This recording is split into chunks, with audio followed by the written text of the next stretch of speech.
காதல் வீரியம். வீட்டிலிருந்து ஃபேக்டரிக்கு போகும் வழியில் அந்த இளநீர் கடையின் முன்பு என் பென்ஸ் காரை டிரைவர் மாணிக்கம் நிறுத்தினான். கடந்த 2 மாதங்களாக இது தினமும் நடக்கும் ஒரு செயல். நான் இறங்கி சென்று 2 இளநீர் வெட்ட சொன்னேன். மாணிக்கம் இளநீருடன் சற்று தள்ளி பக்கத்தில் இருந்த கார் அருகே நின்று கொண்டான். இளநீர் உடம்புக்கு நல்லது என்றாலும் அதை சீவி கொடுக்கும் மல்லிகாவின் அழகில், சிரிப்பில், வனப்பான தேகத்தில் நான் சொக்கிப் போனேன். அதுதான் உண்மை. எனக்கு வயது 54. ஆனால் 20 வயது பையன் மாதிரி ஒரு துள்ளல் எப்பொழுதும் என்னிடம் மனதாலும் உடம்பாலும் இருக்கும். எந்த பெண்ணை பார்த்தாலும் ஒரு ஈடுபாடு. அதிலும் அழகான பெண்ணை பார்த்துவிட்டால் என் மனது உருகிவிடும். தஞ்சாவூரில் ஒரு பெரிய கார்மெண்ட் தொழிற்சாலைக்கு நான் உரிமையாளன். உற்பத்தியாகும் பெரும்பாலான துணிகள் ஏற்றுமதி செய்யப்படுகின்றன. கொழுத்த லாபம், ஏராளமான பணத்தில் சொகுசான அமைதியான வாழ்க்கை, அன்பான மனைவி, ஒரே ஒரு மகள், பெயர் சுகன்யா. தஞ்சாவூர் மெடிக்கல் காலேஜில் 4ஆம் வருடம் படித்து கொண்டிருக்கிறாள். தானே கார் ஓட்டி கொண்டு கல்லூரிக்கு சென்று விடுவாள். டிரைவர் மாணிக்கம் எங்கள் அவுட் ஹவுஸில் குடியிருக்கிறான். அமைதியானவன். டிரைவர் என்ற பெயரே தவிர தோட்டத்தையும் கவனிப்பான். பிளம்பிங்கில் இருந்து எலக்ட்ரிக்கல் வரை சகல வீட்டு வேலைகளும் இழுத்து போட்டு கொண்டு ஆர்வமுடன் செய்வான். சிகரெட், குடி என்ற எந்த ஒரு கெட்ட பழக்கமும் கிடையாது. தினமும் முகசவரம் செய்து நேர்த்தியான உடையில்தான் காணப்படுவான். அவன் பென்ஸ் கார் ஓட்டும் அழகே தனி. என் மனைவி கமலா அவனை ஒரு தாயின் வாஞ்சையுடன் கவனித்து கொள்வாள். மல்லிகாவை பற்றி நான் நிறைய சொல்ல வேண்டும். அவ அழகானவ மட்டுமல்ல, ரொம்ப புத்திசாலியும் கூட. முதலாக நான் அவளை இளநீர் வெட்டச் சொல்லி சாப்பிட்டவுடன் கனமான அதன் 2 மூடிகளையும் என்னிடமிருந்து வாங்கி அவைகளை மறுபடியும் அரிவாளால் வெட்டி பிறகு அதற்கென வைத்திருந்த ஒரு பெரிய தொட்டியினுள் வீசி எறிந்தாள். எனக்கு அவளின் இந்த செயல் மிகவும் ஆச்சரியமாக இருந்தது. மூடியை எதற்காக மறுபடியும் 2ஆக வெட்டி எறிந்தாய்? அப்படியே எரிஞ்சா அதில் மிச்ச தண்ணி கொஞ்சம் இருக்கலாம். அதில் கொசு வந்து அடையும். சில சமயம் மழை பெஞ்சா தேங்காய் மட்டை குழியில் தண்ணி தேங்கி கொசு தங்க நாம்பே வழி பண்ணுற மாதிரி ஆயிடும். அதான் 2ஆ வெட்டினேன் சாமி என்று தன் சோழிப்பற்களை காட்டி என்னை பார்த்து வெள்ளந்தியாக சிரித்தாள். நான் அசந்து போனேன். உன் பேரென்ன? என்ன படித்திருக்கிற? பெயரு மல்லிகா. +2 வரை படித்தேன். அதற்கு மேலே படிக்க பிடிக்கல. மார்க்குகள் தொட்டுக்கோ தொடச்சிக்கோ மென்னிய பிடிக்கிற மாதிரி வாங்கி பாஸ் பண்ணி வெளியே வர்றதுக்குள்ள மூச்சு திணறி போச்சு சாமி என்றாள். அன்றிலிருந்து மல்லிகாவை எனக்கு ரொம்ப பிடிச்சு போச்சு. அழகான பெண் என்றால் நான் வலிய வந்து பெருசா உதவி செய்வேன். இவளுக்கும் ஏதாவது ஒரு நல்லது செய்யணும். அதுவும் அவ சந்தோஷப்படுற மாதிரி பெருசா இருக்கணும் என்று அடிக்கடி நினைத்து கொள்வேன்.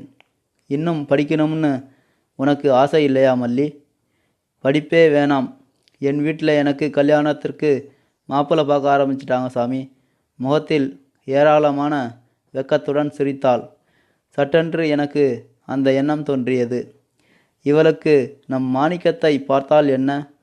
நாமே இவர்கள் கல்யாணத்தை நன்கு செலவழித்து முன்னின்று நடத்தி அவுட் ஹவுஸில் குடி வைத்தால் அடிக்கடி இவளுடன் பேசலாமே. கமலாவும் சுகன்யாவும் எங்கேயாவது வெளியூர் கால் சென்றால் என் அருகில் இருந்து இவள் நம்மை கவனித்து கொள்வாளே. அட, நல்ல ஐடியா. உடனே செயல்படுத்த வேண்டும். அன்று ஞாயிற்றுக்கிழமை. கமலாவும் சுகன்யாவும் என்னுடன் வீட்டில் இருந்தபோது மாணிக்கம் உள்ளே வந்தான். நமக்கு இளநீர் வெட்டி தரும் மல்லிகாவை பற்றி என்ன நினைக்கிற மாணிக்கம் என்றேன். நான் என்ன நினைக்கிறது சார், கெட்டிக்கார பெண் மாதிரி தெரியுது. நான் இயல்பாக சிரித்து கொண்டே, உனக்கும் வயசாச்சு, அவளை நீ கட்டுக்கிறியா மாணிக்கம்? நல்ல பெண், அழகாகவும் இருக்கா. நீ சரின்னு சொன்னா நாம் போய் பேசலாம் என்றேன். வேண்டாம் சார், எனக்கு இப்போ கல்யாணம் வேண்டாம் என்று அவசரமாக மறுத்தான். சரி மாணிக்கம், உன் இஷ்டம்.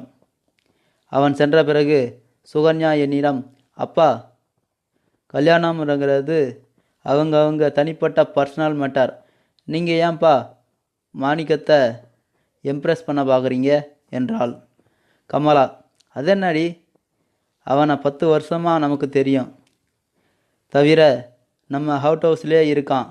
அப்பாவுக்கு அவன் நல்லா இருக்கணும்னு ஆதங்கம் இருக்கக்கூடாதா என்று எனக்கு சப்போர்ட் செய்தாள். 6 மாதம் சென்றன. சுகன்யா கடைசி வருட படிப்பில் இருந்தாள்.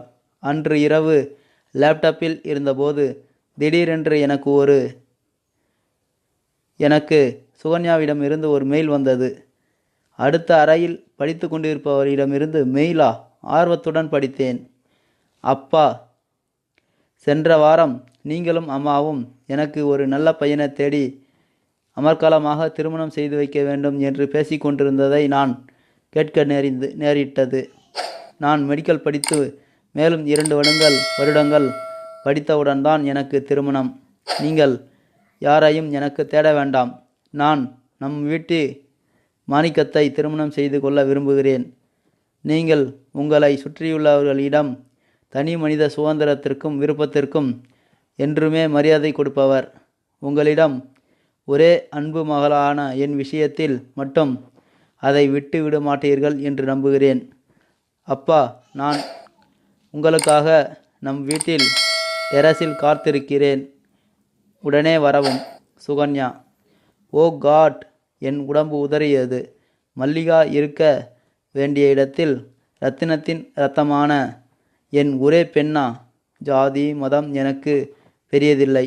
ஆனால் ஒரு ஸ்டேட்டஸ் வேண்டாமா? சே, அப்படி என்ன மயிறு காதல்? கோபப்பட்டேன். அடுத்த கணம், வீம்பு வேண்டாம். இன்னும் 2.5 வருடங்கள் இருக்கின்றன. இந்த படிக்காத பன்னாடை மாணிக்கத்தை என் பெண்ணிடமிருந்து அவளுக்கே தெரியாமல் கமுக்கமாக பிரித்துவிட வேண்டும்.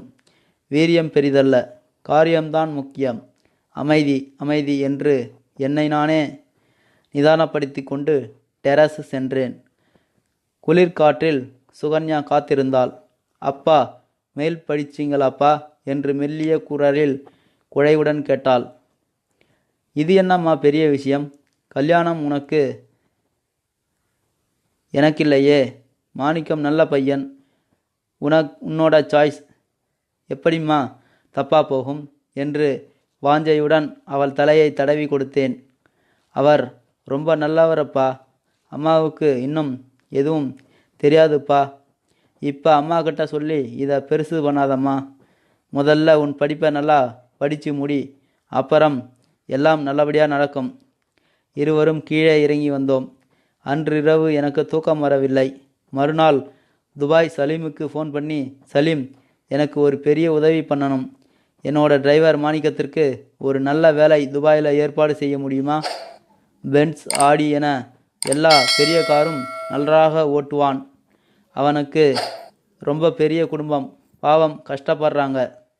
ஆனால் நான் உதவி செய்கிறேன்னு அவனுக்கு தெரிய வேண்டாம் என்றேன்.